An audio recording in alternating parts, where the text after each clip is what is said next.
Welcome everyone to MailFuzz TV. I am Peter and today I'm going to be talking about the Pitt Season 1 Episode 12. It's called 6 PM. Spoilers for the episode as always, and this is a Patreon sponsored review, so thank you very much to Alison for making the pick.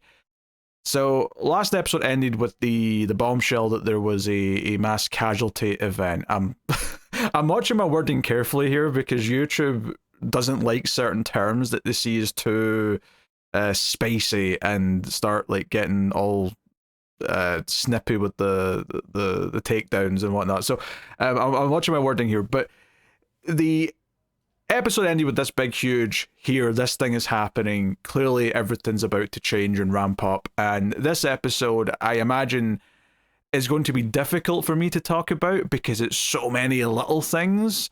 So I guess I'll start with the broad picture of it and then get a little bit deeper into anything that I think I can go into with some depth. The big thing, of course, is that they have to immediately kick out all the patients up to upstairs in the hospital. Some can go home, some can go to just makeshift areas because the ER has to turn into basically just like almost war zone style medicine as Dr. Abbott, who's the night shift doctor who shows up early in the episode, puts it. And one of the big things to get across here is that so much of this is about directing traffic to the right area, and so much of it is not having the same process that they normally have, right? So all of the safety wheels, if you want to call them that all these student doctors in particular, like they, like there's a protocol. You do x-rays, you do this type of scan, you do this type of check. We don't have time for any of that now, apparently, because we have to just go through the patients as quickly as possible, assess which ones need care immediately or they're going to die, which ones can survive for maybe an hour and then they'll need attention, and which ones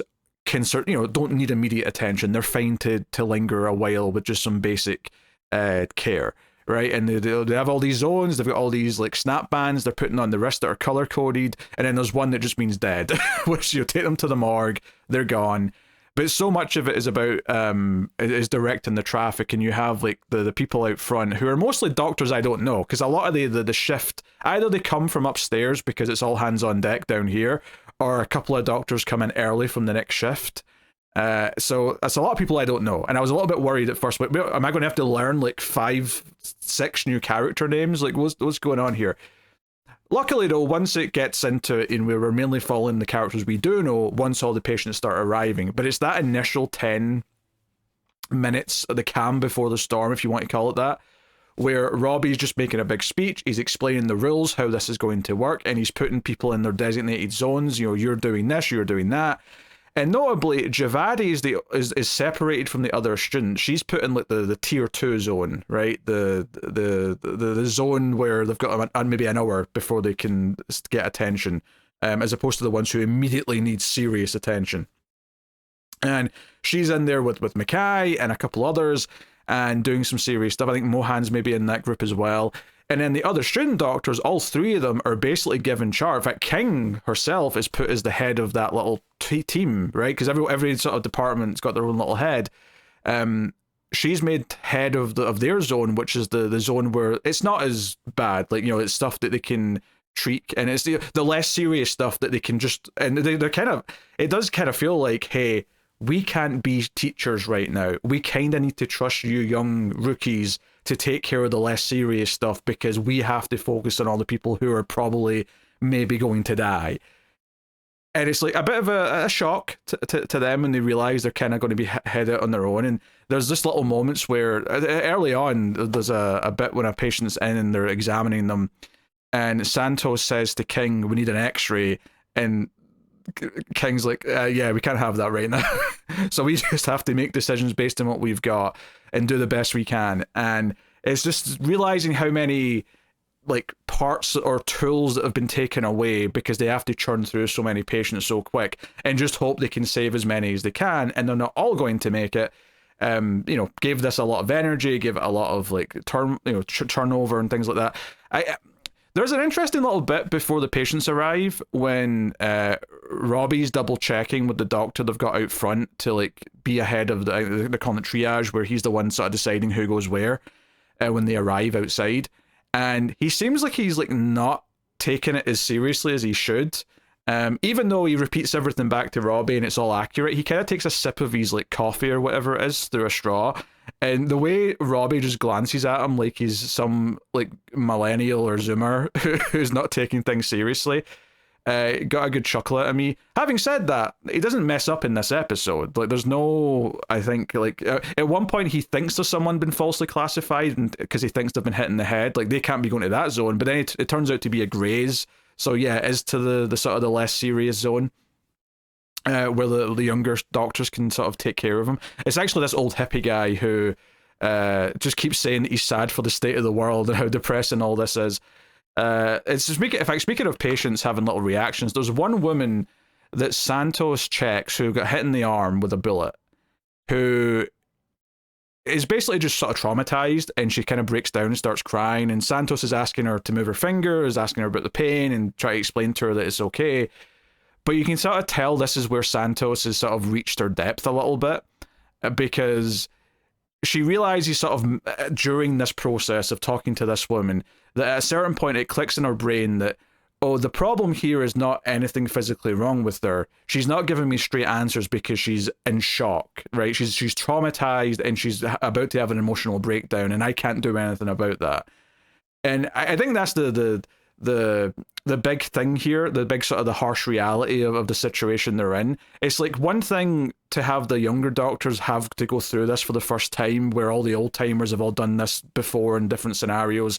It's hard not to sort of think back to some of Robbie's flashbacks during COVID when he's sort of looking around the ER and like everyone's kind of like all over the place. There's gurneys everywhere. Everyone's got their heads down trying to fix people, check them out.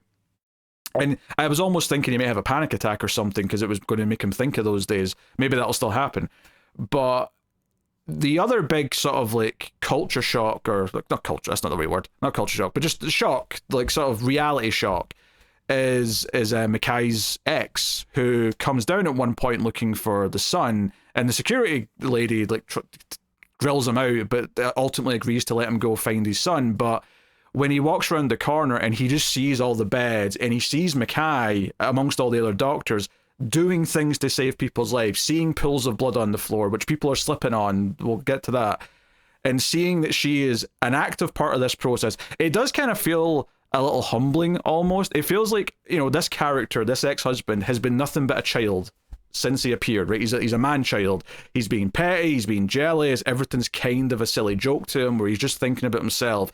And it does kind of feel like in the moment where he sees her saving lives and how serious this all is, and he's just, you know, he's in shock. He's just standing there taking it in, and it's hitting him really hard. I almost think he probably respects Mackay more than he ever has done in that moment, and maybe sort of realizes just how serious her job is. Even though in theory, I'm sure he knew, but like seeing it in this type of situation where there's this many people on the verge of death, I think does hit hard. I think that and the woman breaking down and crying were the two very human moments, I think, just to sort of sell the weight of this beyond just the action TV of it, which is, hey, we've got all these problems to solve and we're churning through people, and that's part of it, is that it is kind of not inhumane, that's not the right word, but like they almost have to be a little less caring and make these really cold choices about who has a chance to survive, about who they can devote their time to, who's worth actually trying to save, not because the person is less valuable, but because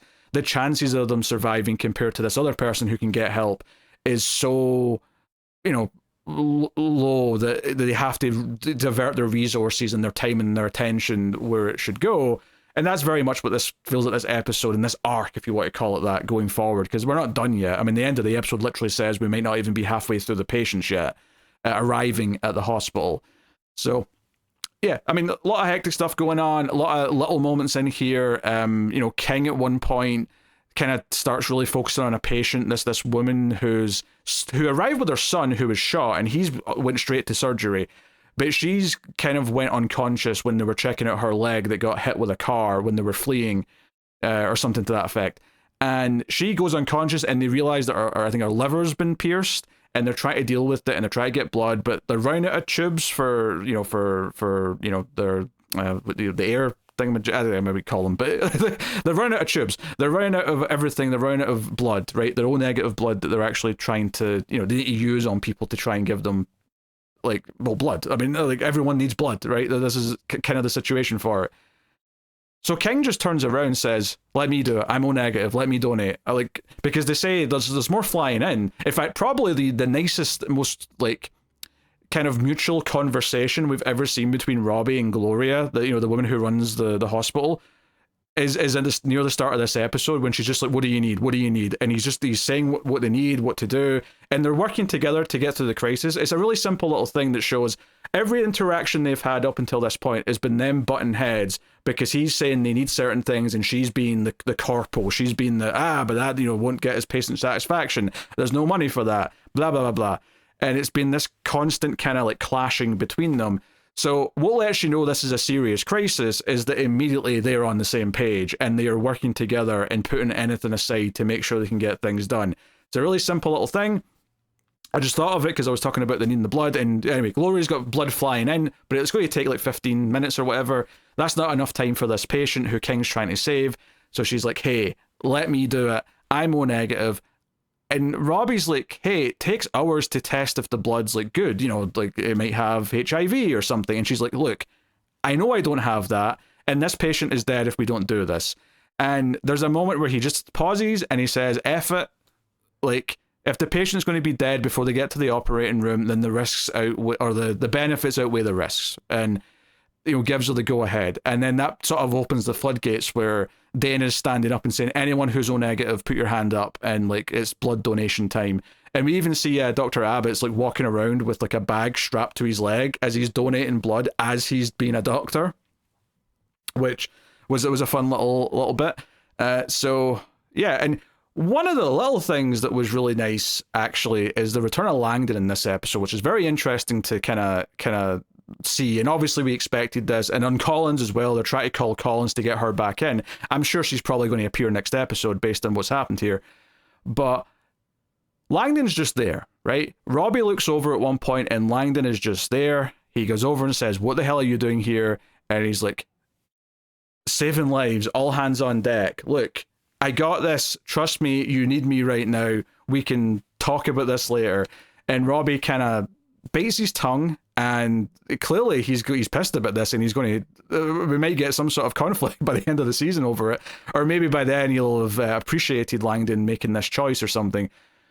But Langdon's return, it brings a few interesting scenes with it. One is the reaction of like King and like the other young doctors. Now notably Santos isn't in that scene at that point, but when they look over and they're like asking for like a confirmation on something or help on something, and Langdon's like comes over and is like, yeah, I'm here, and he gives them advice, they light up like a Christmas tree, because like someone who they trust to give them advice is there. And it's so interesting seeing how pleased they are to see Langdon despite the circumstances of which he left in and they don't know about.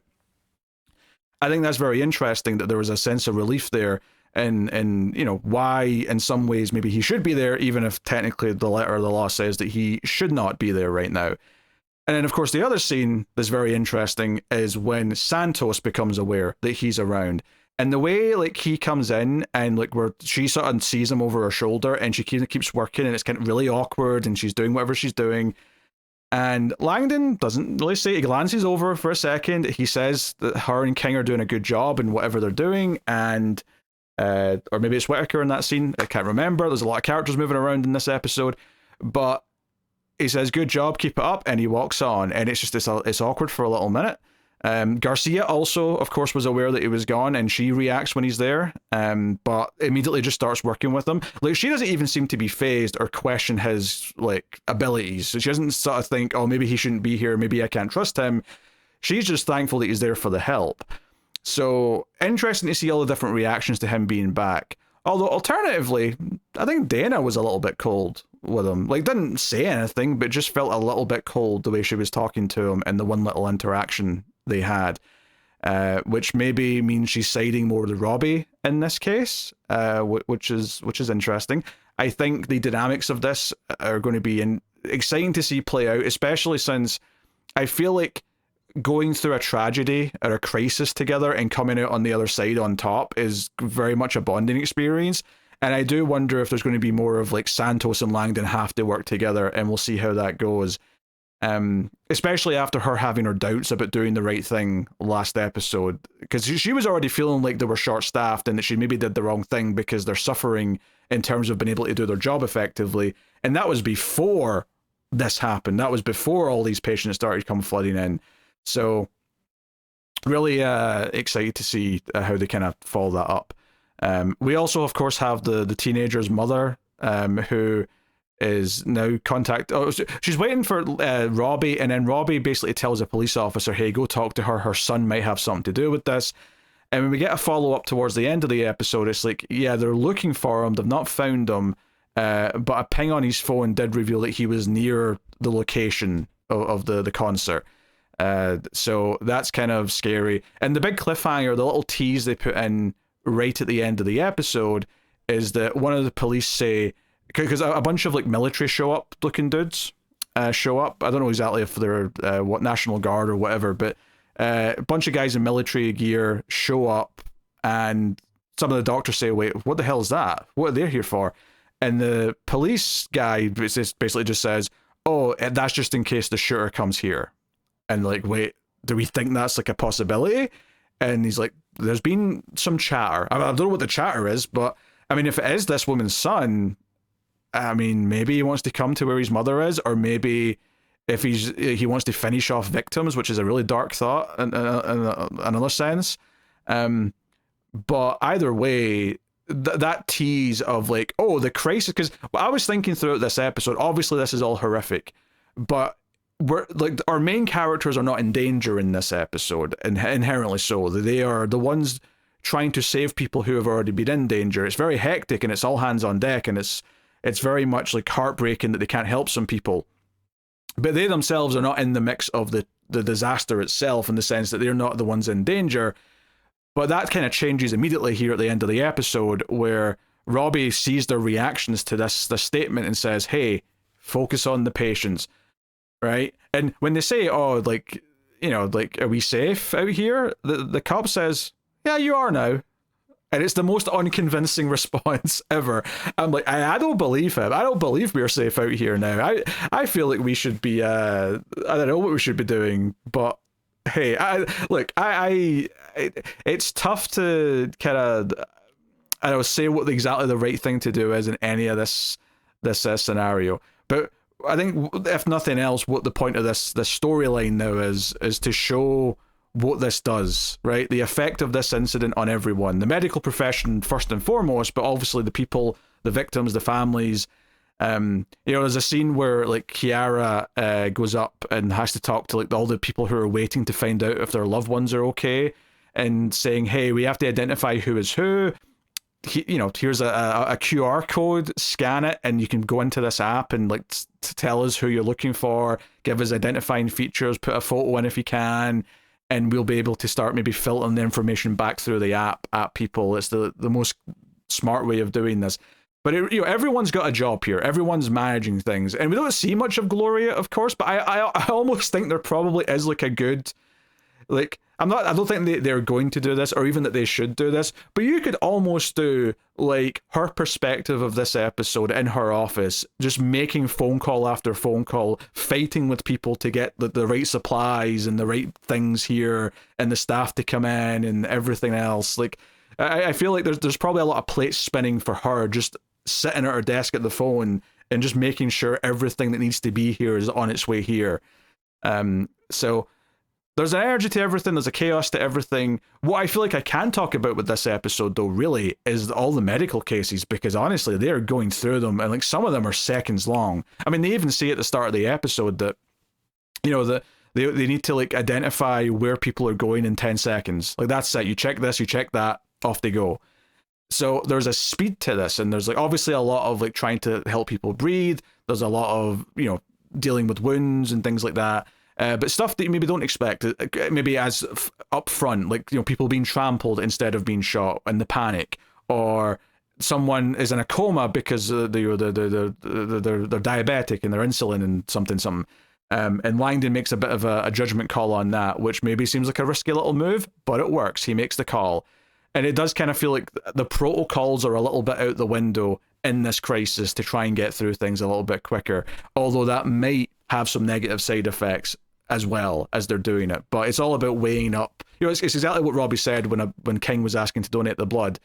At this point, do the benefits outweigh the risks? And some of those risks might have consequences, but it might also mean they get through and save a few more people as a result. So, it's tough to say. I guess the other big thing with the Javadi is her snapping at her mother. Her mother kind of comes down and says, "Where can I help?" And everyone needs help. And she's kind of over her shoulder at one point telling Javadi what to do. And Javadi just says, "I don't need you to teach me right now." And the mom gets really snippy, like, "Oh, so you're an expert already," like thinking like Javadi's giving her lip. And she's just like, "Read the effing room, mom. Like, go." And she just gets on with it. And Javadi looks over at Mackay, who's just got this little smirk in her face, like, "Oh dear, you." Like, it felt like, oh, that's what we've been building up to, and she got away with it. And sure enough, later on in the episode, Javadi even suggests something, because her mum just kind of gets annoyed when she's told by Mateo that there's like nothing left to use, like the tubing's all gone, they have nothing left to like help people breathe. And she's like, and Javadi just suggests this other type of tube that they've got tons of, and to just clamp it like this or whatever. And Mateo was very impressed, which kind of plays off the idea that she's been attracted to Mateo. So Mateo like giving her some positive vibes is kind of a nice callback to that. But again, she's kind of like keeping calm under pressure, where her mother's like, "This is unethical," or no, that's not the word. "This is unorthodox." Sorry, that's the word, not unethical. It's very ethical, in fact. Saving people's lives about the most ethical you could be. But she is almost like caught up in the, "Oh, this is not how things are done" mentality for a second. That might have a negative consequence, and Javadi's out making a judgment call to save someone's life. So it's showing that her daughter might actually have better instincts than her mother does. Like, her mother's very good with the book knowledge, clearly, and knows her shit. But it feels like Javadi might actually be showing that she has some value outside of her mother's teachings and knowledge. So, again, it's playing off some of these character bits throughout. Same with Mackay's son not wanting to go home with the dad, even though it means he has to wait in the hospital lounge for hours and hours because now we're in a crisis and all this is happening. So, yeah, I mean, I think the thing that I would get across more than anything is just the sense of energy that's going on. And there's a lot of like doctors who don't normally do certain procedures. They would normally call in Robbie or, whoever the senior is to come in and do it.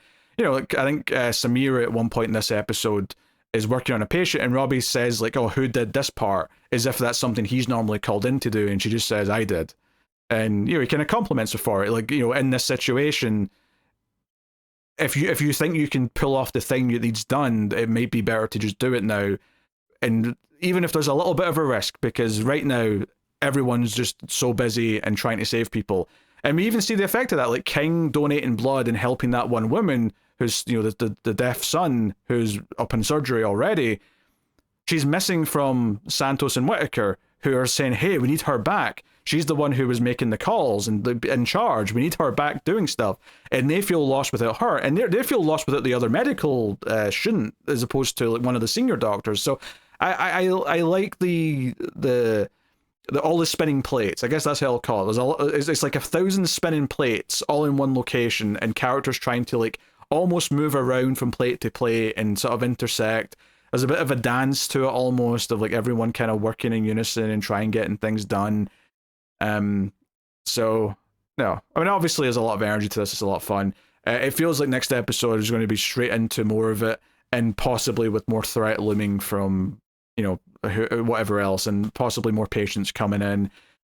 Will Collins return? Who knows? Will Langdon and Santos make up in some way? But I think, I said that Mackay's husband or ex-boyfriend or whatever his exact status was, I think his being humbled by seeing Mackay do her work and sort of respect her in a way that he maybe never has. But I think there's an element of humbling through a lot of this. Even Santos realizing the patient she's talking to is just emotional about what's happened and like how traumatized she is from the experience, I think is a humbling little moment. And maybe Santos could use some humbling here or there. Like, if anything, she's the character on this show, other than maybe Mackay's husband, who's just been a I don't know, a dick, basically. She's needed some humbling, and I think it's nice to see those moments where that's maybe getting through to her a little bit. It's growth. It's fun. Having 6 new characters' names to learn, which admittedly I didn't really need to. Most of the ones out front didn't really factor into it too much. It was really just Abbott who was kind of dancing around the main crew for the most part. But that is my thoughts on this episode of The Pitt. So let me know what you think of this one in the comments. I'll be back next week with the next episode. So look forward to that. The way this should work out is that I will be finishing season 1 a week before season 2 starts, and the idea is to just keep going into season 2.